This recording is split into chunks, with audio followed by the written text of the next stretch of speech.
अस्सलामुअलैकुम नाज़रीन, सुल्तान महमद फ़ातिह के वॉल्यूम 9 के पार्ट 4 में खुश आमदीद। एपिसोड की शुरुआत में अहमद अली बे से नसीहतें लेने के बाद फिर से सिपाही के साथ मशक करने लग जाता है और इस बार अहमद सिपाही पर ताबड़तोड़ हमले करते हुए उसकी तलवार गिरा देता है। ये देखकर अली बे बहुत खुश होते हैं और अहमद खुश होते हुए कहता है, मैंने कर दिखाया, मैंने कर दिखाया। ये कहते साथ ही वो अली बे से लिपट जाता है। अली साहब भी उससे बहुत प्यार करते हैं। ये मंजर देखकर जानदार कहता है, मैं देख रहा हूँ कि आप हमारे शहजादे के बहुत करीब हो गए हैं। तो अली बे अहमद को मशक में बेचकर जानदार के पास आते हैं और उससे कहते हैं, क्या तुम्हें इससे कोई मसला है? मैं तुम्हें भी सिखा सकता हूँ। जवाबन जानदार कहता है, हम तलवार के माहिर नहीं लेकिन कलम के माहिर हैं। अलबत्ता हमारा कोई कलम ऐसा नहीं जिसके सामने कोई तलवार टिक पाई। तो खाने में अली बे का एक सिपाही अरबान उस्ताद और सरोजा से कहता है, हमने यहाँ एहतियाती तदबीर इख्तियार की, हमारे कुछ साथी यहाँ इंतजार करेंगे, आप लोग भी होशियार रहना। इस पर सरोजा उसका शुक्रिया अदा करता है। उनके जाने के बाद अरबान उस्ताद पूछता है, अली यहाँ क्या कर रहा है? तो सरोजा एकदम से पूछता है, आप एवरानोस ओगलो अली साहब को कैसे जानते हैं? जवाबन अरबान उस्ताद कहता है, लगता है तुम भूल गए हो, मैं हिंगरी से हूँ। एवरानोस सबसे ज्यादा हिंगरी की सरहद पर हमला करता है। जहाँ मैं रहता हूँ वहाँ अली साहब के गजब को इस सरजमीन पर मौजूद सब जानते हैं। ये सुनकर सरोजा कहता है, आप सच कहते हैं उस्ताद, ऐसा लगता है कि हमारे सुल्तान हमें जानदारी से महफूज रखने के लिए अली साहब को छोड़कर गए हैं। इसके साथ ही सब कामकाज में लग जाते हैं। बाहर अली भी जानदारी से कहते हैं, जिसने आपको बताया कि हमारी तलवारें कमजोर हैं तो उसने आपसे झूठ बोला। जानदारी कहता है, मुझे कोई शक नहीं है, आपकी तलवार हमेशा काटती रहेगी लेकिन कलम हमेशा तेज तर रहता है। अली बे कहते हैं, इसकी तरतीब रस्म रवाज पर मुनसर है, मैं यही कह रहा हूँ। जवाबन जानदारी कहता है, जहाँ से आप आए हैं वहाँ तलवार फायदेमंद थी और यहाँ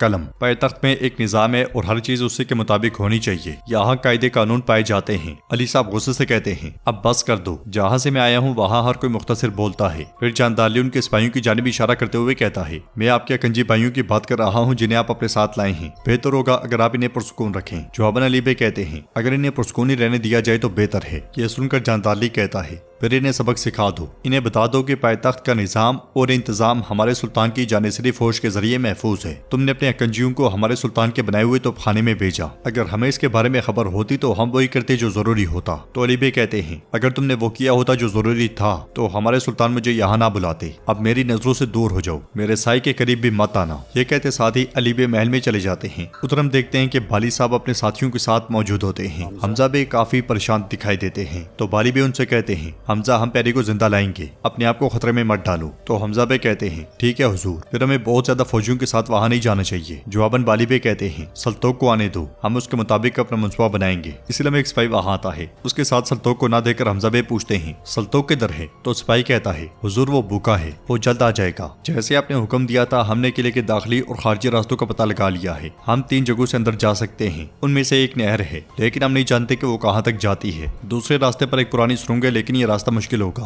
तो हमजा बे कहते हैं, उसे छोड़ दो मुस्तफा, हमें वो बताओ जहाँ से हम जा सकें। तो मुस्तफा कहता है, हुजूर चले पिछले मीनार से अंदर जाते हैं, वहाँ मुहाफिज भी कम है। ये सुनकर हमजा बे कहते हैं, सल्तोक में और हसन आगे बढ़ेंगे, हम रास्ता खोलेंगे और आप हमारे पीछे आ जाइएगा। इस तरह हम अपने भाइयों की जानों की हिफाजत कर सकेंगे। दूसरी तरफ रात के वक्त हम देखते हैं कि महमद फातिह की फौज ने पड़ाव डाला होता है। खेमे में इसहाक नक्शे की जानिब इशारा करते हुए कहता है, सुल्तान हमने सिपाहियों को आपके हुक्म के मुताबिक इस इलाके में भेज दिया है। इसलिए में जगनोस पाशा खेमे में दाखिल होते हैं। इसहाक मजीद कहता है, हमने संजक से आने वाले सिपाहियों को मगरबी मैदान में पकड़ लिया है। सुल्तान पूछते हैं, अकंजी सरहदों पर है ना? तो शाहबुद्दीन पाशा कहते हैं, जी बिल्कुल, वो हमारी खबर के इंतजार में है। सुल्तान जगनोस पाशा से पूछते हैं, क्या ईसा साहब अपनी जगह पर हैं? जवाबन जगनोस पाशा कहते हैं, मैं उसी तरफ से आ रहा हूँ, वो आपके हुक्म के मुताबिक अपनी जगह पर तैनात हैं। सुल्तान पूछते हैं, जानिसरी की क्या सूरत हाल है? तो इसहाक कहता है, खेमे के अतराफ को महफूज बना लिया गया है, जानिसरी अल्लाह के हुक्म से जंग के लिए तैयार हैं। ये सुनने के बाद सुल्तान कहते हैं, मुझे मुस्तफा अभी तक दिखाई नहीं दे रहा, वो राइफल्स को संभाल रहे थे। तो इसहाक कहता है, मैंने उनसे इसके बारे में पूछा लेकिन वो मुस्तफा आगा को मुहिम पर नहीं लाए। ये सुनते साथ ही सुल्तान चौंक जाते हैं और पूछते हैं, क्यों? तो इसहाक कहता है, हमें इसके बारे में कोई मालूमात नहीं। ये सुनकर सुल्तान कहते हैं, दोगान को जल्दी से जल्दी मेरे हुजूर पेश करो। अलाया किले में सिपाही प्यारी पाशा के पास आकर कहता है, हमारे जासूसों ने मालूमात भेजी है, उस्मानी निकल पड़े हैं। यह सुनकर प्यारी पाशा कहते हैं, इस इलाके में अगर कोई परिंदा भी पर मारे तो मुझे खबर करना, मेरी इजाजत के बगैर किले का दरवाजा ना खोलना, चाहे इब्राहिम साहब ही क्यों ना हो। यह सुनते साथ ही सिपाही चला जाता है। है और प्यारी पाशा उठकर टहलने लगते हैं। फिर परेशान होते हुए कहते हैं, ए अजीम ओगौस खान, तुम्हारी औलाद ने एक अजीम चिन्नार के दरख्त की मानद पूरे जहान को अपनी लपेट में ले लिया है। कुफार के लिए उन्होंने इस दुनिया को जहन्नुम बना दिया है। वो इतना आगे निकल गए हैं कि अब उनके सामने कोई दुश्मन नहीं बचा, इसलिए वो आपस में लड़ पड़े हैं। आपने शुरू में खुशहाली के लिए इत्तेहाद किया। करमान में इब्राहिम बे कहते हैं, प्यारी पाशा ने अलाया किले को करमान की जायदाद बनाकर शानदार कामयाबी हासिल की है। अब से हम सल्जूक के वारिस और तुर्कों के रहनुमा हैं। ए अल्लाह। सिपाही कलंदर कहता है, मेरे सुल्तान प्यारी पाशा ने अलाया किले में लोगों को अच्छी तरह संभाला हुआ है।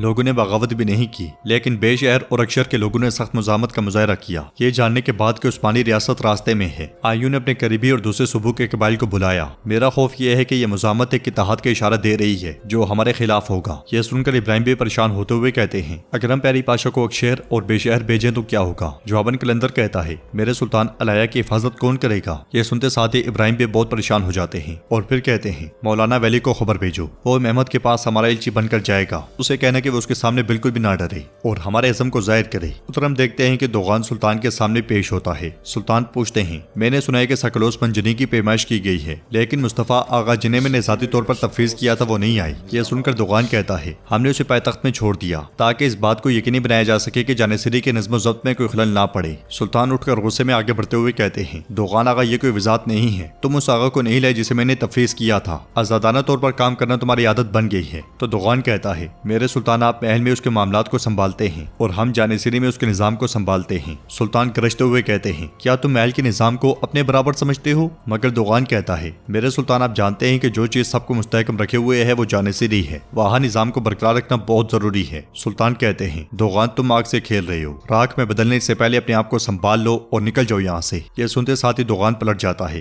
नाज़रीन, इसके बाद हम देखते हैं हमजा बे के साथ सल्तोक और हसन अलाया किले में एक तरफ से दाखिल हो जाते हैं और खामोशी से वहाँ मौजूद सिपाहियों को मारने के बाद ठिकाने लगा देते हैं। बाली बे उनके पीछे पीछे होते हैं। किले के अंदर सिपाही प्यारी पाशा से कहता है, मेरे पाशा उस्मानी जानिसरी जो हमारी कैद में हैं, सुल्तान ने हुक्म दिया है कि उन सबको मार डालो। तो प्यारी पाशा एकदम से कहते हैं, खबरदार, ये सोचना भी मत। वो जंग के दौरान हमारे दुश्मन थे, लेकिन अब वो हमारे असीर हैं। वो अब तलवारें नहीं उठाए हुए, वो सब हमारे मेहमान हैं। कैदियों पर जुल्म करना हराम है, इस्लामी कानून और तुर्क रिवायत दोनों में। हम वही करेंगे जो एक मुसलमान तुर्क के लिए मुनासिब है। अब मैं थोड़ी देर आराम करूंगा, मुझे थोड़ा पानी भेज दो। ये सुनते साथ ही सिपाही चला जाता है। प्यारी पाशा चोगा और टोपी उतार देते हैं। बाहर बाली बे खंजर फेंककर सामने मौजूद सिपाही को मार डालते हैं। वो चारों बड़ी खामोशी के साथ आगे बढ़ते ही चले जाते हैं। एक मुकाम पर रुककर हमजा बे कहते हैं, मेरे हुजूर, हम वहाँ फंस सकते हैं। हसन मेरे साथ रहेगा। उनके जाने से पहले बाली बे कहते हैं, हमजा, याद रखना, हमें प्यारी पाशा जिंदा चाहिए। मगर हमजा बे कोई जवाब नहीं देते और आगे बढ़ जाते हैं। उधर खेमे में शाहबुद्दीन पाशा सुल्तान से कहते हैं, हमें जासूसों से खबर मिली है, बेशहर और अक्षहर के लोग सख्त मुजामत कर रहे हैं और वो करमान अगलों को मार रहे हैं। मुख्तसरन ये कि वो करमान अगलों को वहाँ देखना भी नहीं चाहते। यह सुनकर जगनोस पाशा कहते हैं, अगर यही सूरत हाल रही तो इब्राहिम साहब एक एलची भेजेंगे। जवाबन सुल्तान कहते हैं, आप ठीक कह रहे हैं पाशा, वो समझ गया होगा कि वो ये बर्दाश्त नहीं कर पाएगा। हम अमन के लिए अपनी आखिरी कोशिश भी करेंगे। इसाक एकदम से कहता है, सुल्तान, क्या हमने अमन को पीछे नहीं छोड़ दिया? हमारी फौज यहाँ तक आ गई है। मगर सुल्तान कहते हैं, फिर भी बहाया जाने वाला खून मुस्लिम खून है। हम आखिर तक अमन की कोशिश करेंगे। बाली बे अलाया किले से प्यारी पाशा को लाएंगे। यह सुनकर इसाक बहुत परेशान हो जाता है। अलाया किले में हमजा बे हसन के साथ आगे बढ़ रहे होते हैं, जबकि सल्तोक और बाली बे दूसरी तरफ से। सल्तोक रास्ते में खड़े एक और सिपाही को मार डालता है। वो सिपाहियों की नजरों से छुपते छुपाते आगे बढ़ते ही चले जाते हैं। आगे बढ़ते बढ़ते हमजा बे हसन को भी एक तरफ भेज देते हैं और खुद तलवार लेकर आगे बढ़ते हैं। बिल आखिर हमजा बे प्यारी पाशा के कमरे में जा पहुंचते हैं और अंदर दाखिल होते साथ ही प्यारी पाशा के खास सिपाही के पेट से तलवार आर पार कर देते हैं। ये देखकर प्यारी पाशा एकदम से उठ जाते हैं और पूछते हैं, तुम कौन हो और यहाँ क्या कर रहे हो? तो हमजा बे कहते हैं, उस्मानी रियासत से जिसे तुमने धमकी दी थी मालकोज ओगलो हमजा साहब। तो प्यारी पाशा एकदम से कहते हैं, कौन सी धमकी की बात कर रहे हो? जवाबन हमजा बे कहते हैं, तुम पैतख्त में आए और सुल्तान से मिले बगैर वापस चले गए। हाँ? तो प्यारी पाशा कहते हैं, मैं सुल्तान से बात करना चाहता था। जानदाली ने मुझे बताया कि सुल्तान मुझसे बात नहीं करना चाहते। यह सुनकर हमजा बे कहते हैं, तो तुम कह रहे हो कि तुम सच कह रहे हो और जानदाली पाशा झूठ बोल रहा है, क्या ऐसा है? प्यारी पाशा कहते हैं, वो झूठ बोल रहा है। मैं अमन के लिए आया था,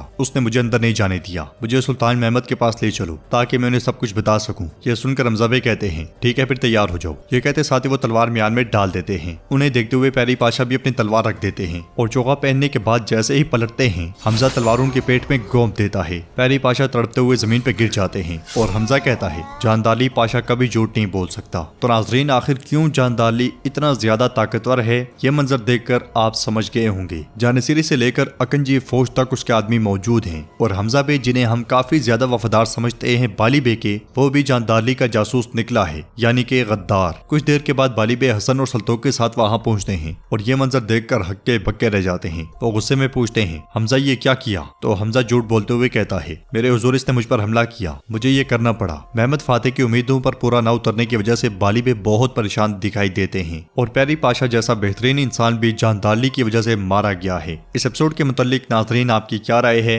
आप हमें कमेंट बॉक्स में बता सकते हैं। इंशाल्लाह मिलते हैं नेक्स्ट वीडियो में। तब तक के लिए रखें अपना और अपनों का बहुत ज्यादा ख्याल। अल्लाह निगहबान।